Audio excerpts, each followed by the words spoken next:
2025年12月初，美国总统川普再次签下震撼国际政坛的一纸法案《台湾保证实施法案》正式生效。这一签名如同一道惊雷，划破了美台关系上空维持了超过40年的禁忌红线。美国历经数十年的外交默契被打破，台北与华盛顿之间积蓄已久的能量终于爆发。中国方面随即跳脚，严厉谴责美国粗暴干涉内政，声称台湾问题是中国核心利益的核心，也是中美关系第一条不可逾越的红线。然而，美国高官却一边安抚北京，美中关系并未改变，一边默默推动对台关系的质变。这究竟是怎样的一场历史巨变？40多年来，美台之间究竟有哪些不能说的秘密？而今日这条红线的打破，又会为台海及国际局势带来什么影响？今天就让我们深入探讨这段曲折离奇的外交演进历程。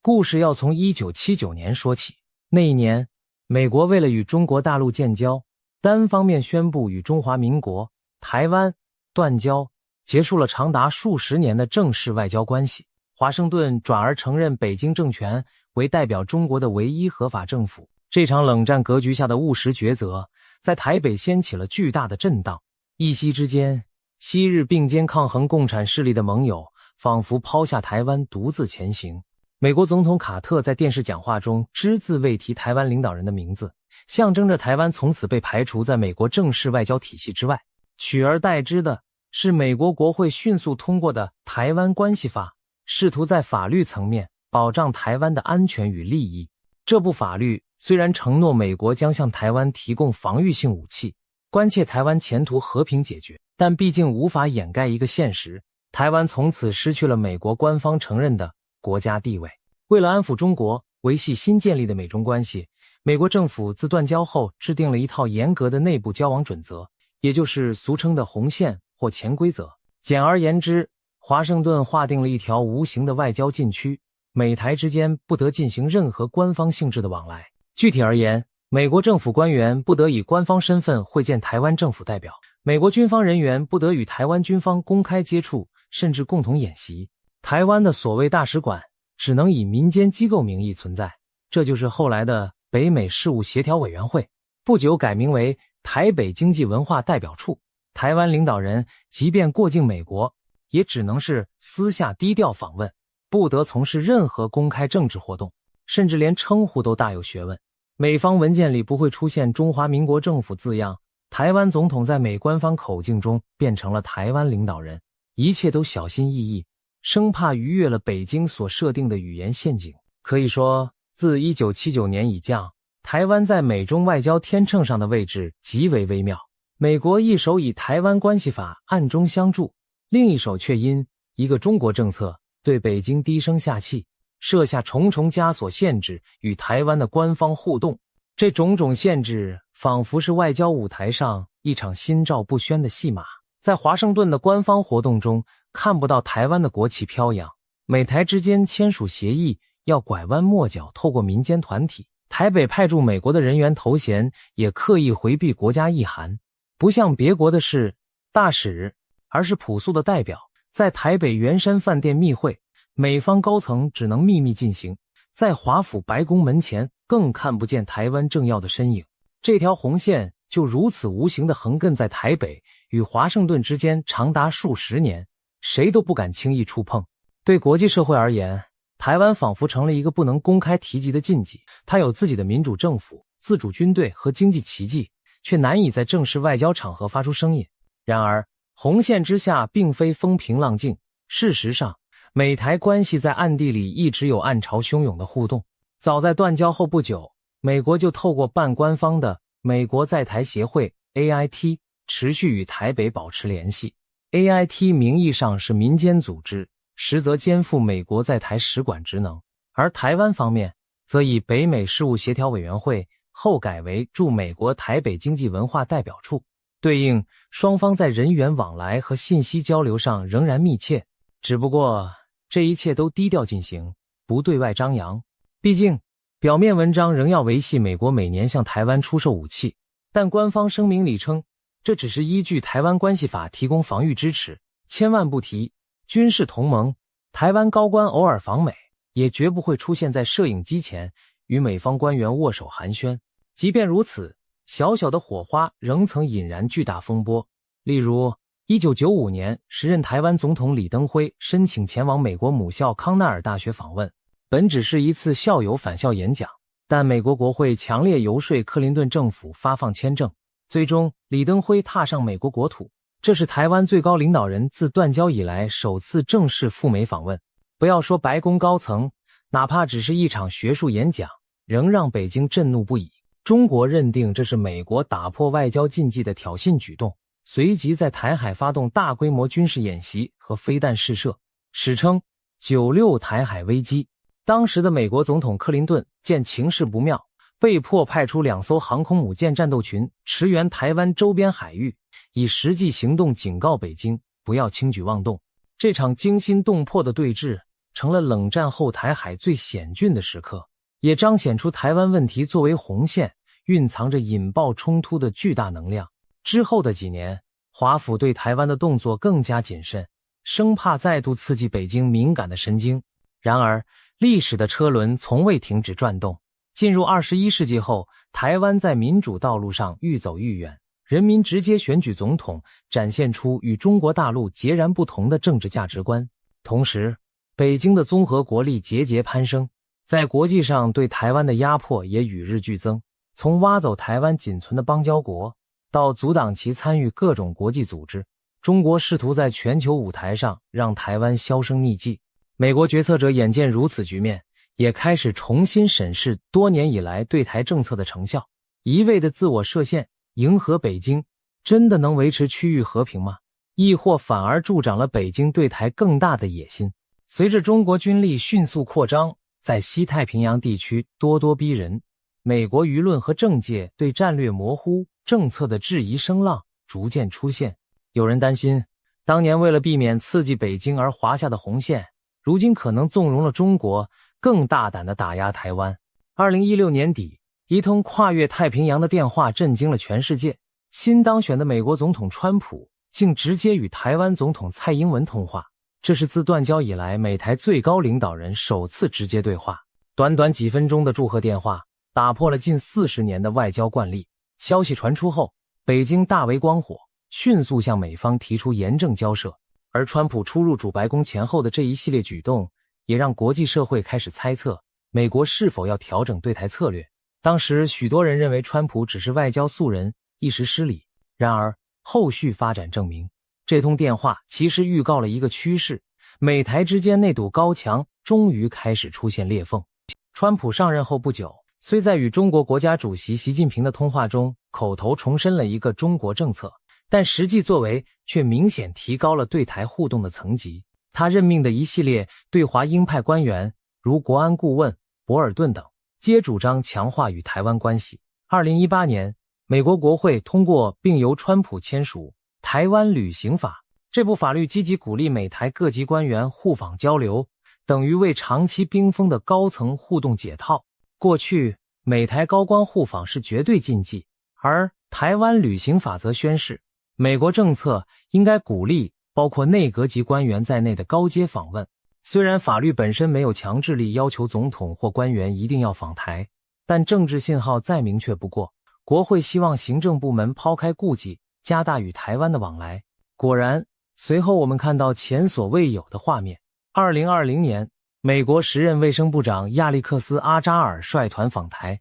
成为自1979年以来访问台湾层级最高的美国内阁官员。在台北总统府，阿扎尔公开与蔡英文总统会晤，握手致意，背后墙上正挂着中华民国国徽。这一幕对照昔日的种种禁忌，让人不禁感叹，历史真的变了样。美台官方往来的红线正在松动。同样在2020年前后，美国国会接连推出多项友台法案，其中包括台北法案 Taipei Act， 全称台湾盟邦国际保护及加强倡议法案，旨在支持台湾拓展国际空间，巩固邦交，以及台湾保证法，强调美国对台湾的各项承诺，要求行政部门检视对台关系的各项指南政策。台湾保证法可以说是为后来的实施法案埋下伏笔。当时国会意识到美台交往准则多年未更新，许多规定早已不合时宜，因此要求国务院进行一次全面检讨，确保交往政策与当前战略环境相符。在川普政府末期，时任国务卿蓬佩奥正是根据这项授权，在2021年1月，也就是他离任前夕，突然宣布解除美台交往的所有自我设限。蓬佩奥的声明直言，美国过去几十年那些复杂繁琐的限制措施是为了讨好北京的共产政权而存在。如今时代变了，美国不再愿意自我矮化，他的一纸声明等于单方面撕碎了许多延续数十年的旧文件。从此，理论上美国官员见台湾官员不再有层级限制，美台互动可以恢复正常。这无疑是跨越红线的压倒性一步棋。消息一出，台湾朝野无不欢欣鼓舞，毕竟多年以来求之不得的对等待遇终于出现曙光。然而，新上任的拜登政府对此却采取了部分踩刹车的态度。拜登团队上台后，迅速对蓬佩奥的全面解禁进行评估，并制定了自己的一套美台交往指南。2021年春季，美国国务院发布新的对台交往指引，虽然没有恢复过去那般严苛的禁令，但也不是蓬佩奥所宣称的零限制。根据拜登版指引，美国行政部门官员可以更加自由地在联邦政府机构内与台湾驻美代表接触，例如允许台湾驻美代表处人员进入联邦机构开会，允许美台官员在华盛顿的联邦建筑中举行会谈等，这打破了过去不得在官方场地会面的禁忌。此外，美方官员也被允许出席台湾在美举办的经贸和文化活动，包括先前敏感的双十国庆酒会等等。然而，一些象征两国主权对等的动作仍然避忌，例如美国官员依旧避免称台湾总统为总统头衔，通常称呼其姓名，直称为台湾领导人，也没有允许台湾在美国正式升旗。换言之，拜登政府在实务层面延续了川普时期逐步加强交往的趋势，但形式上依然小心翼翼，不去触碰更高层级的政治象征底线。尽管如此，国际局势的发展往往不以某一方的克制而转向。2022年8月，时任美国联邦众议院议长南希·佩洛西不顾中国强烈反对，毅然搭乘专机访问台湾，这是美国宪政继承顺位中第3高位的政要，25年来首次踏上台湾土地，岂止是踩线，几乎就是在红线上跳舞。北京果然在佩洛西离台后展开前所未见的大规模军演，以实弹封锁台湾周边海空域数日，作为报复警告。整个国际社会屏息以待，生怕一个误判就擦枪走火。然而，美台高层互动的脚步并未因此停下。随后，美国多个国会代表团密集访台，美国行政部门也持续批准内阁次长级官员赴台交流。显然，华盛顿在某种程度上认定，北京的愤怒或军演虽然声势惊人，但只要美方立场够坚定，中国也不至于轻启战端。毕竟，美中实力差距虽缩小，直接冲突仍是双方不愿承担的高风险选项。在这种认知下，美台互动的红线一次次被突破，重新划定，再突破，再调整。到了2023年，美国国会几乎将挺台政策视作罕见的跨党派共识，任何牵制中国、支持台湾的法案都能获得高票通过。在上述背景下，我们终于来到2025年的关键一幕。台湾保证实施法案的横空出世，可谓瓜熟蒂落，水到渠成。这项法案其实并非凭空冒出，而是承接了前述2020年台湾保证法的精神，进一步将其具体化。简单来说，它要求美国国务院对美台交往准则进行定期，而非仅一次性的检视与更新。法案明文规定，国务院至少每5年就要审查一次现行对台交往指导方针，包括相关内部文件，并在每次审查完成后90天内向国会提交报告，说明是否需要对政策进行调整以及调整的方向。换言之，这项立法建立起一个长期机制，确保不论哪一任政府执政，都不能让对台交往政策停滞不前或倒退回陈旧做法，而必须与时俱进的动态调整。而这些检讨结果要向国会报告，等于给了国会持续监督行政部门对台政策的机会。一旦哪届政府试图再次压低与台湾的往来层级，国会就有依据提出质疑，甚至立法纠正。川普在2025年12月2日签署该法案，使之成为法律正式生效。这也是他川普 2.0 任期内首个聚焦台湾的立法成果，释放出强烈的政策信号。新一届美国政府将延续乃至深化对台友好路线。值得注意的是，此法案在美国国会闯关过程异常顺利。早在2025年5月，众议院就一致通过了法案文本。11月18日，参议院也无异议快速批准。短短半年多时间，一项涉及敏感外交议题的独立法案居然顺利过关，可见美国朝野对支持台湾的高度共识。强大的两党团结正是本法案得以在国会快速度过的重要原因。法案的发起者包括共和党籍众议员安瓦格纳、民主党籍的已故众议员康宁以及民主党籍众议员刘云平等，象征着挺台不分党派。那么，台湾保证实施法案带来哪些实质变化呢？回顾2021年，蓬佩奥曾一度取消所有限制，拜登政府其后虽恢复部分规范，但已大幅放宽。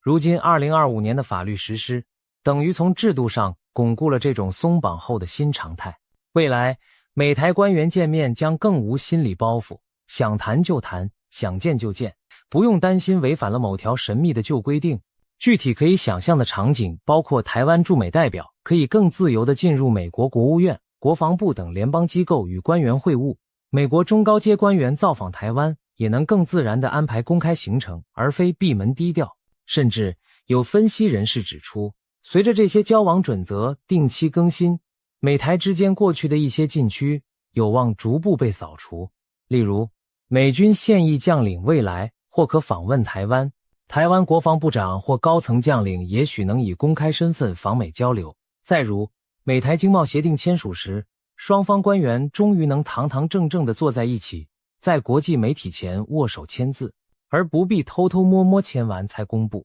当然，这些具体做法仍需观察行政部门如何执行，但法律的出台无疑为之开启了大门。台北方面对此法案更是寄予厚望，热烈欢迎。台湾外交部在法案签署翌日发表声明表示，该法案强化了2020年台湾保证法的落实，确保美台接触指引能随时反映双边关系的新进展，让台美关系在稳健轨道上向前迈进。时任外交部长林佳龙感谢美国行政部门及国会的坚定支持，称此为台美关系向前跨出重大一步。他特别提及交往准则更频繁的更新，将允许双方更充分互动。例如，未来台湾官员可赴美国联邦机关洽公，美方官员也能更自在地到台湾住处来往。虽然法案文字并未列出具体措施，但台湾方面相信，随着指引松绑，一些以往遥不可及的互动模式将成为现实。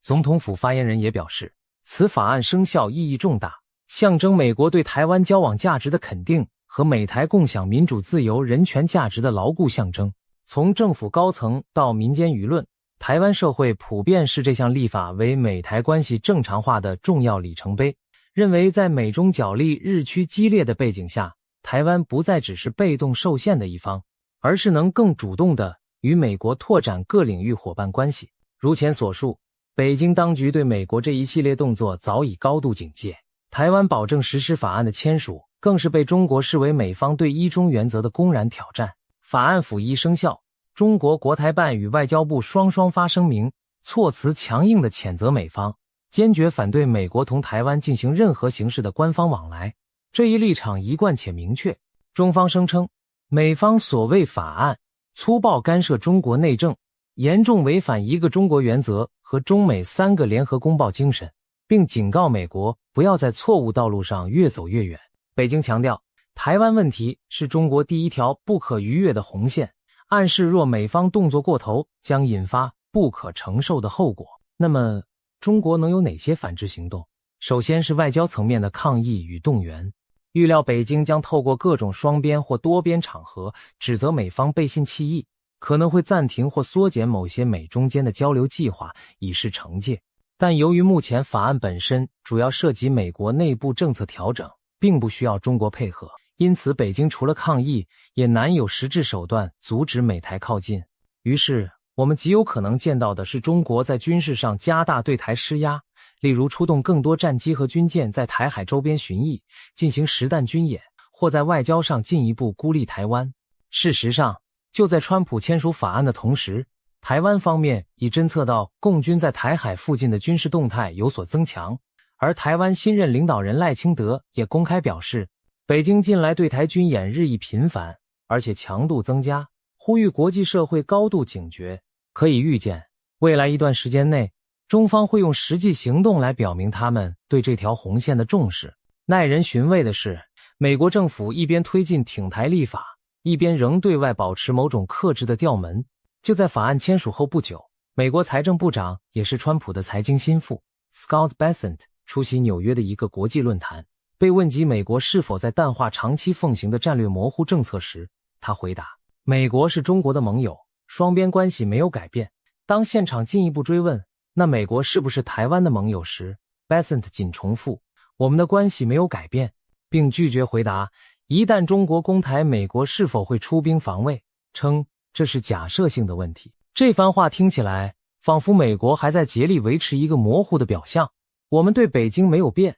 我们也没正式承诺要军事保护台湾。然而口头上的不变掩盖不了行动上的大变，毕竟法案已经签了，美台高层交往从此进入常态化的新阶段，这是赤裸裸的事实。美国官员如此表态，更像是为了稳住北京情绪的权宜之计，嘴上说别担心，一切如常，实际上心里明白旧规则已被推翻，新游戏正在开始。这正是美国外交策略的一种巧思，战略模糊并非静止不动，而是动态调整下的新均衡。过去的模糊是模糊在美台不能太亲近，美中维持表面和谐，现在的模糊则升级为美国一方面大幅强化实质挺台，另一方面在外交辞令上不挑明破局。美国依旧不正式承认台湾共和国，不与台北互设大使馆，也未明言。若台海开战，定会军援这层窗户纸仍然捅破不得，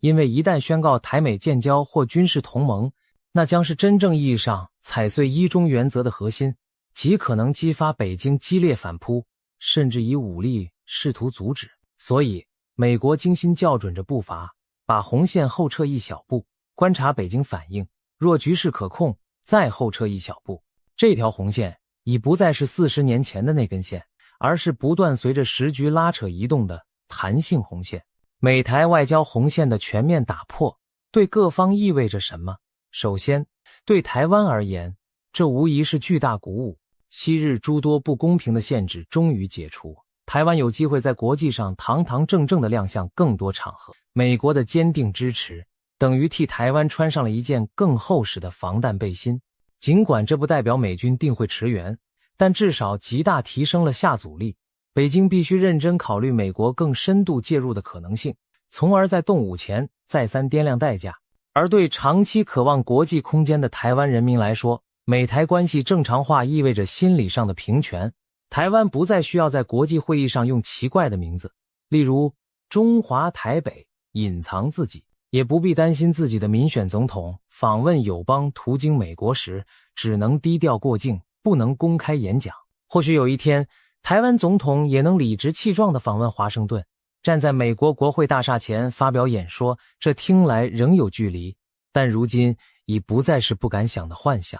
对美国而言，破除红线既是顺应国内共识，也是出于战略现实考量。在美国朝野眼中，台湾问题已不仅仅是冷战遗留的一块麻烦，而是攸关民主与专制全球对抗的大棋局中的一枚关键棋子。经过近年中国在香港、新疆等议题上的强硬作为，加上俄罗斯入侵乌克兰的前车之鉴，美国民意和政界对保卫台湾的道德与战略理由认同度大增。更别提台湾还掌握着全球半导体产业命脉，倘若让中国掌控台湾，不仅东亚地缘平衡被打破，美国高科技产业也将深受影响。因此，对华强硬、对台支持已成为华府政策主流。长期以来束缚手脚的红线是时候放下了。在这层意义上，台湾保证实施法案是一种政策必然性的体现，而非一时冲动。然而，红线的消失同时带来风险，过去有红线时，各方虽不满，但多少心里有数，界限所在。现在红线模糊甚至消解，反而可能增加误判的几率。美中双方都在试探彼此底线，北京也许会怀疑美国是否在走切香肠战术，逐步实现台湾事实独立。华盛顿则要揣摩北京会不会在某个时间点忍无可忍动手，这种不确定性其实前所未有地高。台海局势就像一根被拉紧的橡皮筋，过去40年两头都小心控制拉力，保持张力平衡。如今美方开始加大拉力，虽未到临界点，但离断裂也更进一步了。如果北京误以为美国终将撕毁一中政策而铤而走险，或美国误判北京不敢动武，从而走得过远，都可能导致红线真正演变为火线。毕竟中共高层多次放话，不承诺放弃武力解决台湾问题，军中更叫嚣台湾一旦走向法理独立，就是武统时刻。美台关系虽未到宣布结盟或建交的程度，但在北京眼中可能已朝准同盟方向发展。未来数年，台海将进入更敏感的多事之秋，各种军事恫吓、经济胁迫甚至网络战等灰色冲突手段可能层出不穷的上演。展望未来，我们不得不问，全面打破红线后，美台关系的终点会是什么？是名正言顺的外交承认，甚至签订共同防御条约，亦或在维持不承认的前提下，事实上发展出类同盟的紧密合作，亦或更悲观的引来一场台海角力的最终对决。如今华府与台北似乎正走在一条前所未有的道路上，小心地在支持与挑衅之间寻找平衡点。在这条道路上，每一步都精彩而惊险。对台湾来说，这条路带来了前所未有的希望曙光，也伴随着前所未有的危险考验。但无论如何，可以确定的是，历史翻开了新的一页。那条维系了美中台关系40多年的隐形红线，已在我们眼前逐渐消退，取而代之的是新准则、新默契以及新的博弈。最后，我们不妨引用一个网络上流传的比喻，过去美中台关系有点像三人行走钢索，美国牵着中国与台湾各一只手，小心保持平衡，台湾被勒令晋升，只能跟着走。如今美国松开了对台湾的束缚，台湾可以自由发声，走自己的步调了，但钢索还在，三者仍相互牵连。如果台湾走得太快，中国那端会感到晃动不安；如果中国硬拉不让台湾前进，美国这端也不会再袖手。未来的路注定充满挑战。然而历史告诉我们，每一次禁忌的打破都是为了开创新的可能。美台外交红线的全面打破，标志着自由民主阵营在西太平洋布局上的重大调整。接下来就看各方能否以智慧与克制引领这股变局走向和平稳定，而非冲突灾难。我们唯有拭目以待，盼望历史的下一篇章将是属于光明与理性的篇章。稳健前行的台美关系，也许正是确保印太地区和平繁荣的新关键。红线已破，新局将起，这一切都是正在发生的历史。